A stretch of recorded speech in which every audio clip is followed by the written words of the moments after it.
أعوذ بالله من الشيطان الرجيم. بسم الله الرحمن الرحيم. الحمد لله الذي أنزل على عبده الكتاب ولم يجعل له عوجا قيما لينذر بأسا شديدا من لدنه ويبشر المؤمنين الذين يعملون الصالحات أن لهم أجرا حسنا ماكثين فيه أبدا وينذر الذين قالوا اتخذ الله ولدا ما لهم به من علم ولا لآبائهم كبرت كلمة تخرج من أفواههم إن يقولون إلا كذبا فلعلك باخع نفسك على آثارهم إن لم يؤمنوا بهذا الحديث أسفا إنا جعلنا ما على الأرض زينة لها لنبلوهم أيهم أحسن عملا وإنا لجاعلون ما عليها صعيدا جرزا أم حسبت أن أصحاب الكهف والرقيم كانوا من آياتنا عجبا إذ أوى الفتية إلى الكهف فقالوا ربنا آتنا من لدنك رحمة وهيئ لنا من أمرنا رشدا فضربنا على آذانهم في الكهف سنين عددا ثم بعثناهم لنعلم أي الحزبين أحصى لما لبثوا أمدا نحن نقص عليك نبأهم بالحق إنهم فتية آمنوا بربهم وزدناهم هدى وربطنا على قلوبهم إذ قاموا فقالوا ربنا رب السماوات والأرض لن ندعو من دونه إلها لقد قلنا إذا شططا هؤلاء قومنا اتخذوا من دونه آلهة لولا يأتون عليهم بسلطان بين فمن أظلم ممن افترى على الله كذبا وإذ اعتزلتموهم وما يعبدون إلا الله فأووا إلى الكهف ينشر لكم ربكم من رحمته ويهيئ لكم من أمركم مرفقا وترى الشمس إذا طلعت تزاور عن كهفهم ذات اليمين وإذا غربت تقرضهم ذات الشمال وهم في فجوة منه ذلك من آيات الله من يهد الله فهو المهتد ومن يضلل فلن تجد له وليا مرشدا وتحسبهم أيقاظا وهم رقود ونقلبهم ذات اليمين وذات الشمال وكلبهم باسط ذراعيه بالوصيد لو اطلعت عليهم لوليت منهم فرارا ولملئت منهم رعبا وكذلك بعثناهم ليتساءلوا بينهم قال قائل منهم كم لبثتم قالوا لبثنا يوما أو بعض يوم قالوا ربكم أعلم بما لبثتم فابعثوا أحدكم بورقكم هذه إلى المدينة فلينظر أيها أزكى طعاما فليأتكم برزق منه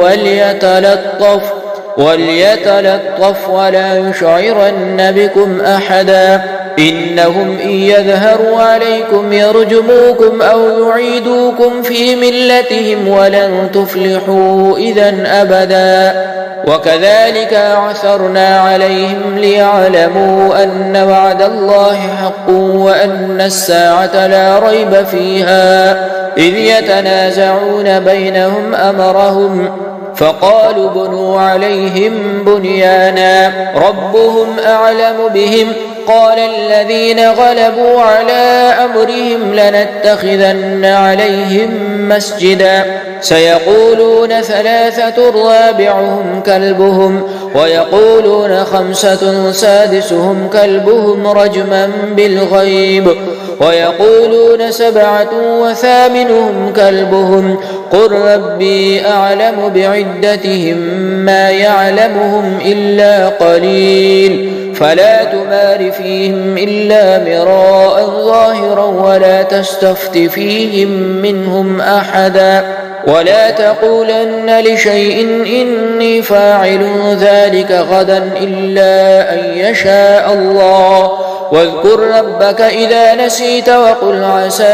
أن يهديني ربي لأقرب من هذا رشدا ولبثوا في كهفهم 300 سنين وازدادوا 9 قل الله أعلم بما لبثوا له غيب السماوات والأرض أبصر به وأسمع ما لهم من دونه من ولي ولا يشرك في حكمه أحدا واتل ما أوحي إليك من كتاب ربك لا مبدل لكلماته ولن تجد من دونه ملتحدا واصبر نفسك مع الذين يدعون ربهم بالغداة والعشي يريدون وجهه ولا تعد عيناك عنهم تريد زينة الحياة الدنيا ولا تطع من أغفلنا قلبه عن ذكرنا واتبع هواه وكان أمره فرطا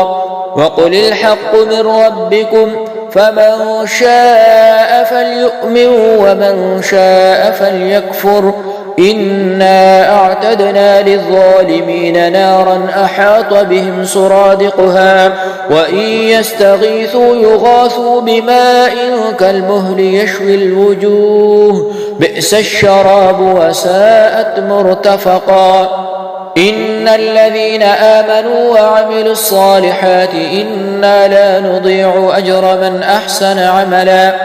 أولئك لهم جنات عدن تجري من تحتهم الأنهار يحلون فيها من أساور من ذهب ويلبسون ثيابا خضرا من سندس واستبرق متكئين فيها على الأرائك نعم الثواب وحسنت مرتفقا واضرب لهم مثلا الرجلين جعلنا لأحدهما جنتين من أعناب وحففناهما بنخل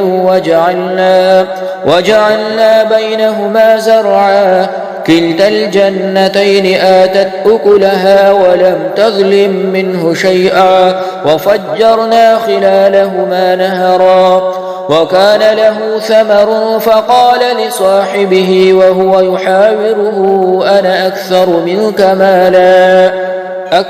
منك مالا وأعز نفرا ودخل جنته وهو ظالم لنفسه قال ما أظن أن تبيد هذه أبدا وما أظن الساعة قائمة ولئن رددت إلى ربي لأجدن خيرا منها منقلبا قال له صاحبه وهو يحاوره أكفرت بالذي خلقك من تراب ثم من نطفة ثم سواك رجلا لكن هو الله ربي ولا أشرك بربي أحدا ولولا إذ دخلت جنتك قلت ما شاء الله لا قوة إلا بالله إن ترني أنا أقل منك مالا وولدا فعسى ربي أن يؤتيني خيرا من جنتك ويرسل عليها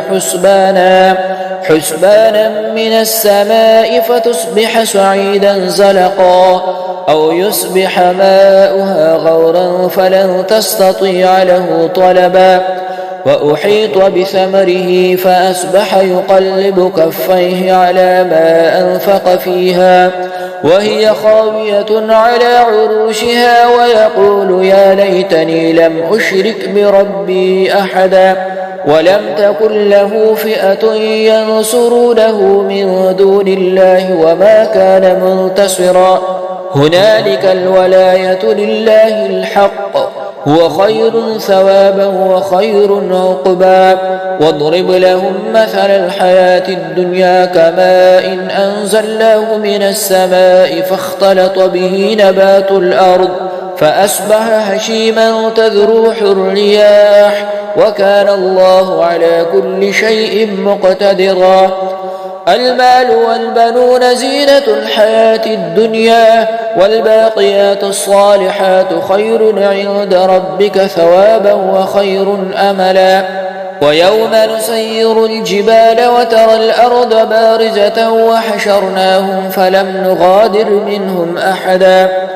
وعرضوا على ربك صفا لقد جئتمونا كما خلقناكم أول مرة بل زعمتم أن لن نجعل لكم موعدا ووضع الكتاب فترى المجرمين مشفقين مما فيه ويقولون يا ويلتنا ما لهذا الكتاب لا يغادر صغيرة ولا كبيرة إلا أحصاها ووجدوا ما عملوا حاضرا ولا يظلم ربك أحدا وإذ قلنا للملائكة اسجدوا لآدم فسجدوا إلا إبليس كان من الجن ففسق عن أمر ربه أفتتخذونه وذريته أولياء من دوني وهم لكم عدو بئس للظالمين بدلا ما أشهدتهم خلق السماوات والأرض ولا خلق أنفسهم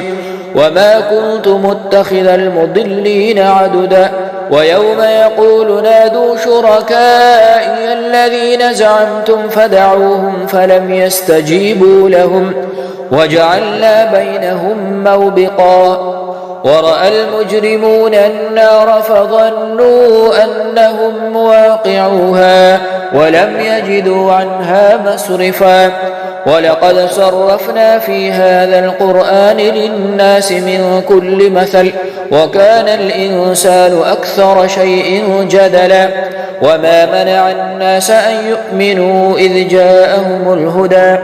ويستغفروا ربهم إلا أن تأتيهم سنة الأولين أو يأتيهم العذاب قبلا وما نرسل المرسلين إلا مبشرين ومنذرين ويجادل الذين كفروا بالباطل ليدحدوا به الحق واتخذوا آياتي وما أنذروا هزوا ومن أظلم ممن ذكر بآيات ربه فأعرض عنها ونسي ما قدمت يداه إنا جعلنا على قلوبهم أكنة أن يفقهوه وفي آذانهم وقرا وإن تدعوهم إلى الهدى فلن يهتدوا إذا أبدا وربك الغفور ذو الرحمة لو يؤاخذهم بما كسبوا لعجل لهم العذاب بل لهم موعد لن يجدوا من دونه موئلا وتلك القرى أهلكناهم لما ظلموا وجعلنا لمهلكهم موعدا وإذ قال موسى لفتاه لا أبرح حتى أبلغ مجمع البحرين أو أمضي حقبا فلما بلغا مجمع بينهما نسيا حوتهما فاتخذ سبيله في البحر سربا فلما جاوزا قال لفتاه آتنا غداءنا لقد لقينا من سفرنا هذا نصبا قال أرأيت إذ أوينا إلى الصخرة فإني نسيت الحوت وما أنسانيه إلا الشيطان أن أذكره واتخذ سبيله في البحر عجبا قال ذلك ما كنا نبغي فارتد على آثارهما قصصا فوجدا عبدا من عبادنا آتيناه رحمة من عندنا وعلمناه من لدنا علما قال له موسى هل أتبعك على أن تعلمني مما علمت رشدا قال إنك لن تستطيع معي صبرا وكيف تصبر على ما لم تحط به خبرا قال ستجدني إن شاء الله صابرا ولا أعصي لك أمرا قال فإن اتبعتني فلا تسألني عن شيء حتى أحدث لك منه ذكرا فانطلقا حتى إذا ركبا في السفينة خرقها قال أخرقتها لتغرق أهلها لقد جئت شيئا إمرا قال ألم أقل إنك لن تستطيع معي صبرا قال لا تؤاخذني بما نسيت ولا ترهقني من أمري عسرا فانطلقا حتى إذا لقيا غلاما فقتله قال أقتلت نفسا زكية بغير نفس لقد جئت شيئا نكرا قال ألم أقل لك إنك لن تستطيع معي صبرا قال إن سألتك عن شيء بعدها فلا تصاحبني قد بلغت من لدني عذرا فانطلقا حتى إذا أتيا أهل قرية استطعما أهلها فأبوا أن يضيفوهما فوجدا فيها جدارا يريد أن ينقض فأقامه قال لو شئت لاتخذت عليه أجرا قال هذا فراق بيني وبينك سأنبئك بتأويل ما لم تستطع عليه صبرا أما السفينة فكانت لمساكين يعملون في البحر فأردت أن أعيبها وكان وراءهم ملك يأخذ كل سفينة غصبا وأما الغلام فكان أبواه مؤمنين فخشينا أن يرهقهما طغيانا وكفرا فأردنا أن يبدلهما ربهما خيرا منه زكاة وأقرب رحما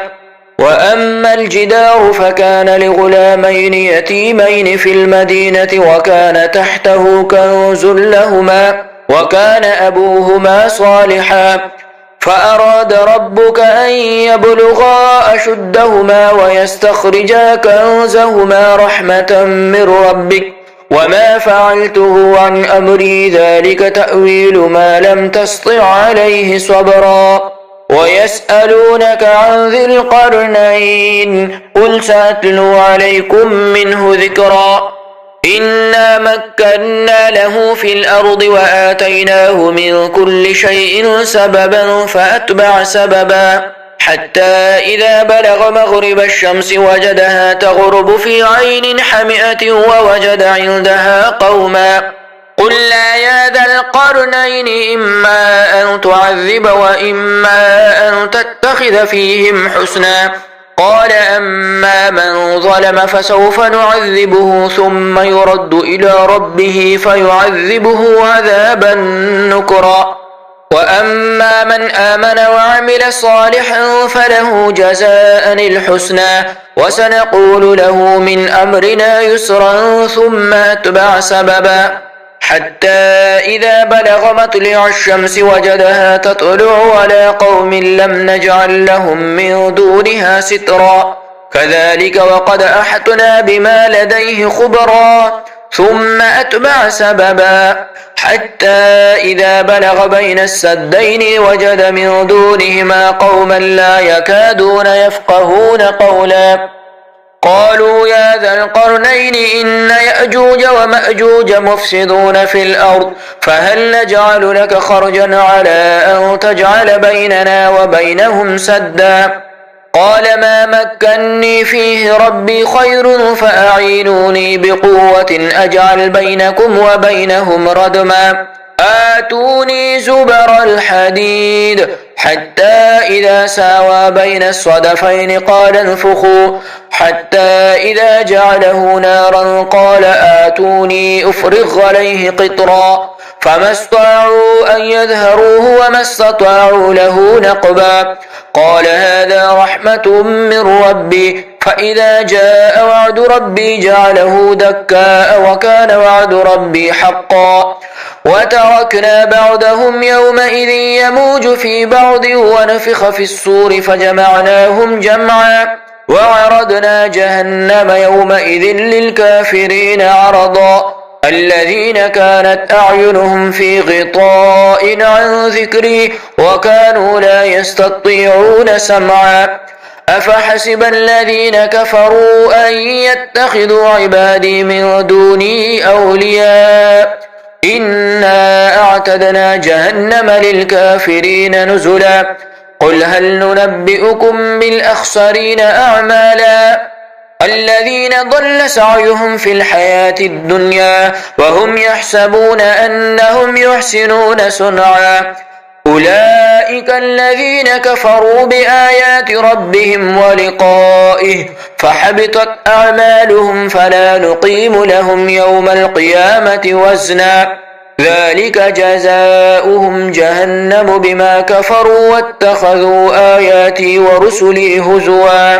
إن الذين آمنوا وعملوا الصالحات كانت لهم جنات الفردوس نزلا خالدين فيها لا يبغون عنها حولا